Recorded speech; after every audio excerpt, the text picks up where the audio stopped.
Exciting news. We've reached the arrival of zero investing. It's Brian Preston, the money guy. Bo, I know I sound like a nut job saying it that way. Oh, yeah. But if I could play like 2001 Space Odyssey music on top of it, we would do it if we just didn't get in huge trouble, because you can't play, as I found out at Podcast Movie, can't play any music on anything. So you're saying we're in a new dimension. Something new has happened in the financial world. We have crossed a threshold that I'm going to take credit. I've been talking about this for years, that there's a price war that's been going on, and we've been on this march towards zero. And what I mean by this, I want to give you guys some perspective. I've been managing money since the mid-90s. When I came out of school, worked in public accounting, and started managing money in the mid-90s, the average internal expense ratio of mutual funds was around 1.5%.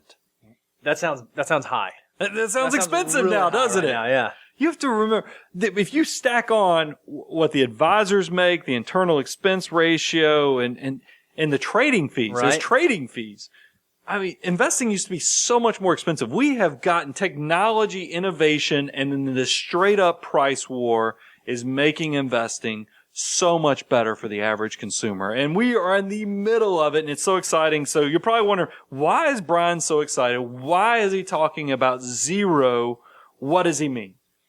August 1st. So we're recording this at the beginning of August.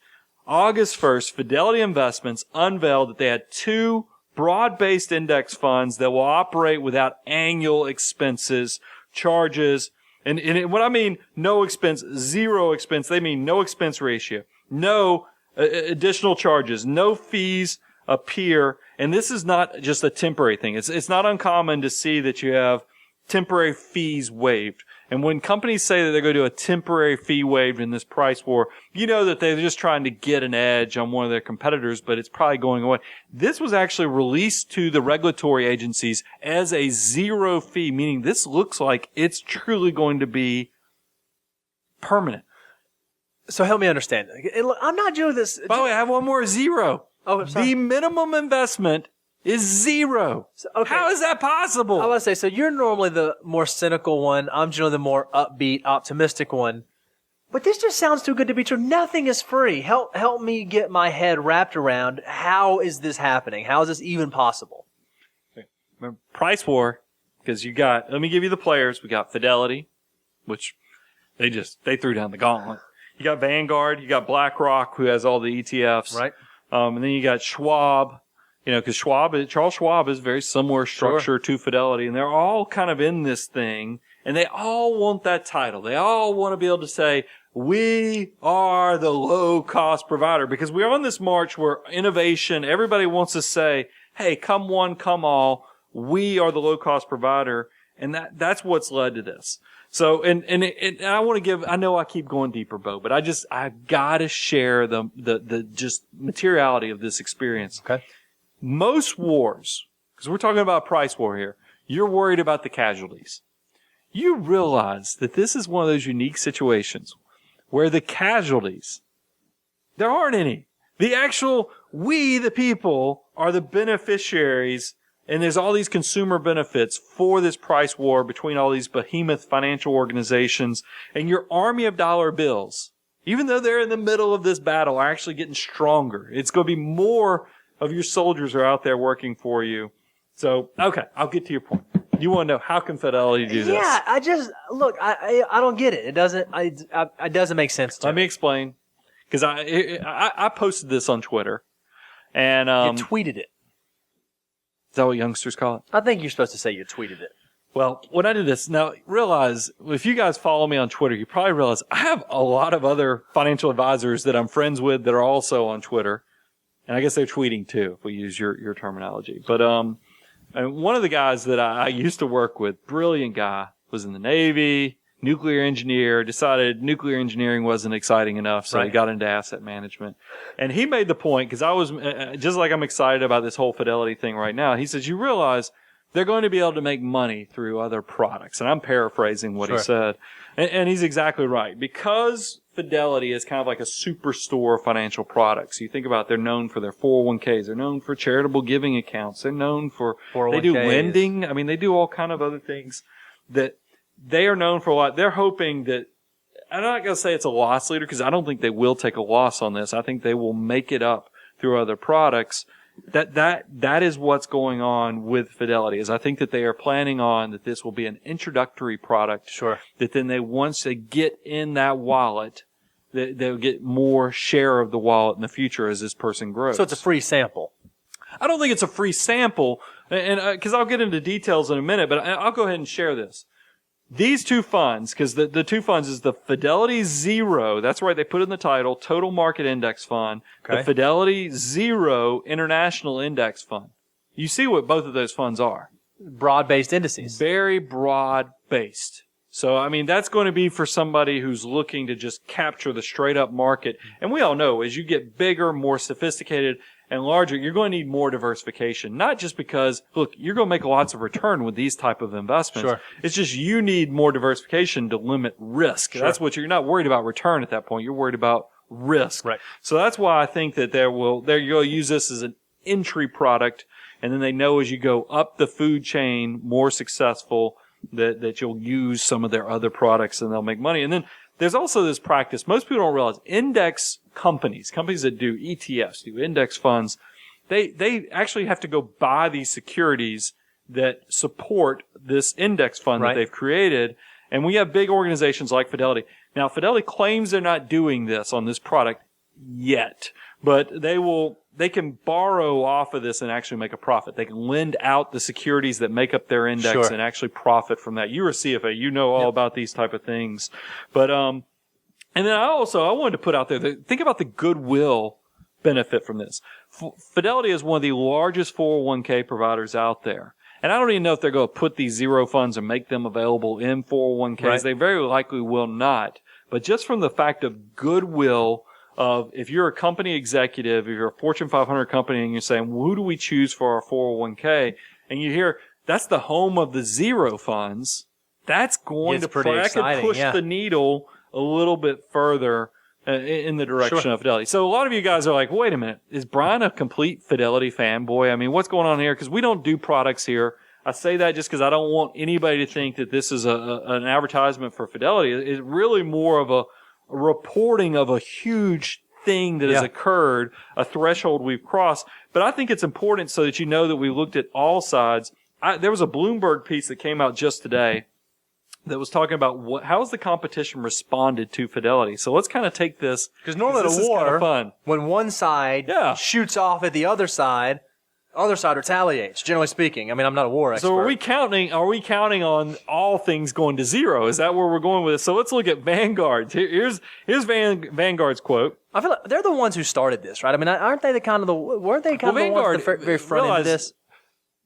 Bogle did something pretty incredible when he set up Vanguard in their index funds. And the fact that, and Bogle he's wealthy, but he's not like mega billionaire wealthy because he structured Vanguard to be owned by the investors. It's not owned by Bogle. It was owned by the investors. So profit is not their driving factor. It just keeps pushing things cheaper and cheaper. And that's a good thing for the consumers. But it is kind of funny to see how Vanguard responded because they are one of the big players in this push towards low cost investing. And this is their quote. Quote, I think investors always have to ask themselves when they see an offering like this, what's the catch? That's what I asked myself. Said Greg Davis, who's Vanguard's chief investment officer. So now you ask yourself, does this mean they're going to follow? Because, they obviously Fidelity's cut this thing down to zero. This was Davis's reply. Do we pay attention to the competitive environment? Absolutely. Are we reactive to what one competitor does?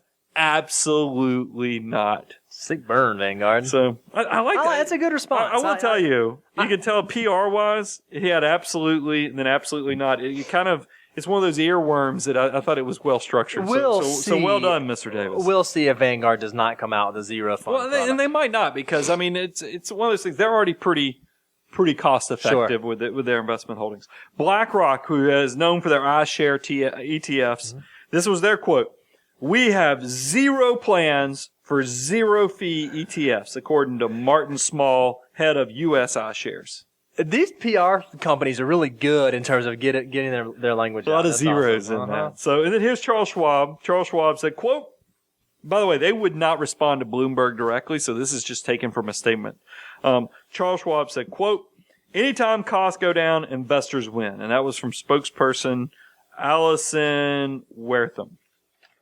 And here's my prediction, though. It's the money guy's take on how the war is going to shift. I think Charles Schwab will probably be the player that follows Fidelity. Okay. And the reason is because Charles Schwab is structured very similar to Fidelity, and the fact that Charles Schwab, Fidelity, Superstore financial products, they're going to use this as an introduction to try to capture market share. They both kind of swim in the same pond. Yeah, I mean, so I think that makes sense that they have the same market to gain as Fidelity, so they're not going to let Fidelity have that benefit. All right, so it's out there. We know about it. If I am an investor, how do I use this? Do I just go sell my portfolio and just go buy a bunch of zero funds and pay nothing? Yeah, what's the actionable steps here? I think that's a good question. So let's take the first thing.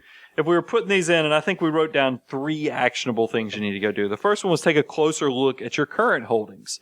If you're already utilizing kind of the low-cost providers, here's the truth of the matter. The reason we knew that we were probably headed towards zero is that because of index investing, and that really is what's changing the world, every $100 you invest in an index fund that's like at a Fidelity, a Vanguard, has been less than a dime for a while. We've been talking about pennies for a while. I mean, there's 0.02, 0.03. I mean, these things were already dirt cheap. So if you look at these funds, I need you to think about it more. These are very broad-based indexes. I mean, we got total market index. We got total international index. I mean, this is going to be for people who are just starting out with investing. I think if you are one of these people just starting out, you want risk, you want access to equity markets, this is going to be great. As you get further up the food chain, you need diversification. It's more nuance on the risk you're willing to take for the return that you're going to make. You know, those things, you're going to focus more on the diversification. And there's a chance you already are using really low-cost index funds that are focusing on the sectors you want. So those probably people might not need to make a change.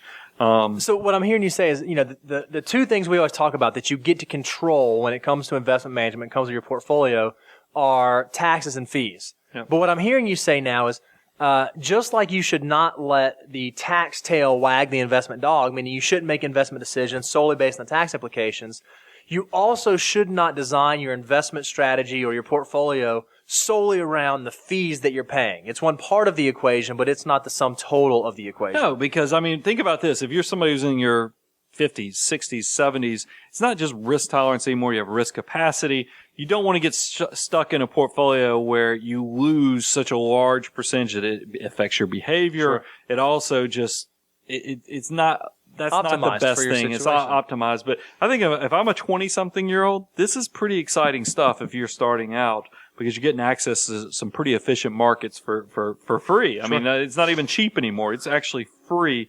Now, there's going to be a group of you that go out there and look, and you're going to look at your internal expenses and look at your portfolio, and you go, whoa.